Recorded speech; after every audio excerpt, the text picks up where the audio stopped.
Hi, I'm Theresa Reed, the Tarot Lady. I'm the author of Tarot for Kids, along with the artist Kailey Whitman. Today, we are going to be talking about how to get started with tarot. First of all, you need a deck that you love. It might be Tarot for Kids, or maybe perhaps there's another deck that you really love. What's important is that you pick a deck that really is appealing to you. In other words, you have to like looking at the deck.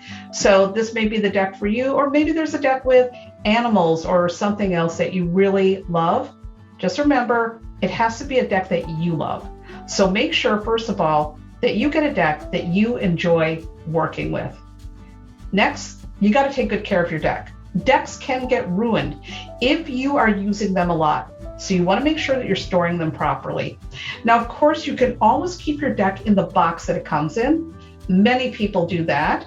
And the boxes are nice and sturdy, so this is a great way to keep your deck clean and free from dirt or debris or getting wrecked.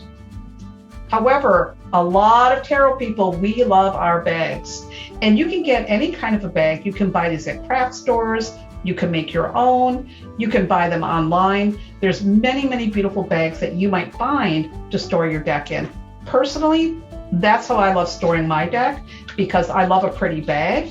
And also, it looks nice in the bag. And again, this is going to protect your deck from damage. And you can carry it everywhere. So a bag is a great choice. Now, some people also love using a cloth. And there's something about a cloth that you're going to really see to be useful. It could be any cloth you like. It could be a handkerchief, or maybe a piece of your favorite cloth from, the craft store. And the wonderful thing about storing your cards in a cloth is that you can use the cloth. Actually, you can lay it on the table and you can do your reading on the cloth. And this is a way to protect the surface. So a cloth can be an excellent alternative to a bag or a box. This is one of my favorite cloths. I use it all the time.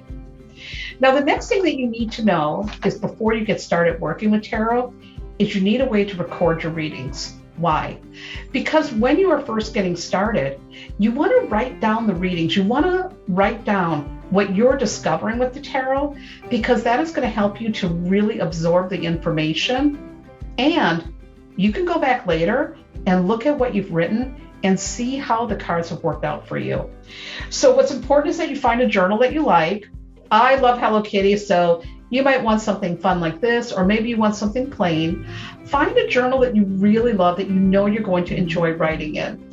I prefer a lined journal, but many people will also choose a blank journal. That way they can draw. You might want to put stickers on it. I love stickers. Stickers really jazz up your writing. And also maybe some fun colored pens. Find something that's going to make your journal uniquely you. Nobody has the same journal, by the way. We all tend to have different journals that we really love. Again, I like something fun.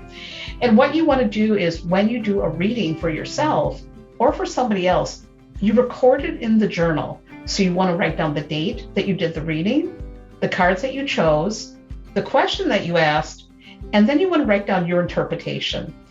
And it's always fun later on, this is my favorite thing, to go back and revisit what I wrote. It's so amazing, because oftentimes I discover, wow, that reading was right on and it was really helpful.